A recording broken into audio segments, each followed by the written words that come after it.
కేవలం బయటికెళ్ళి జాబ్ చేసే వాళ్ళకి కాదండి మెంటల్ ప్రెషర్. ఇంట్లో కూర్చొని ఏదో సాధిద్దాము, అట్లీస్ట్ ఫినాన్షియల్‌గా కొంచెమన్నా హెల్ప్ చేద్దాం హస్బెండ్స్‌కి అని యూట్యూబ్ ఛానల్ స్టార్ట్ చేస్తున్న ప్రెజెంట్ డేస్ ఉన్న ఉమెన్స్‌కి కూడా మెంటల్ ప్రెషర్ ఉంటుంది. ఎందుకంటే యూట్యూబ్ స్టార్ట్ చేద్దాం అనుకుంటే చాలామందికి సపోర్ట్ ఉండదండి. ఇంట్లో నుండి కానీ, బయట నుండి కానీ, అరే ఈమె యూట్యూబ్ చేస్తుందా అన్నది ఇంకా ఈ కాలంలో కూడా అది ఇంకా ఎగ్జిస్ట్‌లో ఉందన్నమాట. సో, అంత ఇదిగా ఎవరు తీసుకోలేకపోతున్నారు ఇంకా.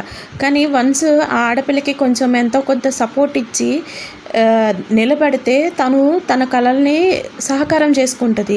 ఫర్ ఎగ్జాంపుల్స్ తన గోల్స్ ఏంటో చూపించగలుగుతుంది, తన టాలెంట్ ఏంటో చూపించగలుగుతుంది, తను చెప్పాల్సినవి ఏంటో మంచిగా చూపిస్తుంది. ఇప్పుడు మంచిగా ఉంటే ఈ కాలంలో ప్రజలు ఎవరైనా సరే సబ్స్క్రైబ్ చేసుకొని లైక్ చేసి వాళ్ళని ఎంకరేజ్ చేసి ముందుకు తీసుకెళ్తున్నారు అనుకోండి, అది వేరే విషయం.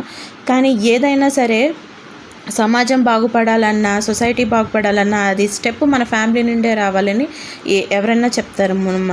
ఇంటిలో వాళ్ళు మంచిగా ఉంటే, ఊరు మంచిగా ఉంటుంది, ఆటోమేటిక్గా దేశం బాగుంటుందని అంటారు.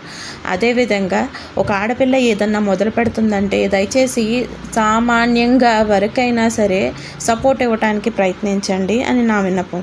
ఏదైనా దారం కూడా గట్టిగా వెనకాల లాగితేనే కదా అది ఫాస్ట్గా వెళ్ళి దాని గోల్ రీచ్ అవుతుంది. ఆడపిల్లకి అంతే బాధలు ఉంటేనే తను కూడా గట్టిగా వెళ్ళి రీచ్ అవుతుంది. ఏమీ లేదండి, ఒక వయసు వచ్చేసేటప్పటికి నేను సక్సెస్ అయ్యానా లేదా, అట్లీస్ట్ దానికోసం ప్రయత్నించానా లేదా, ఓకే ప్రయత్నించాను ఇంకేం చాలు అని హ్యాపీగా కనుమూస్తే చాలు.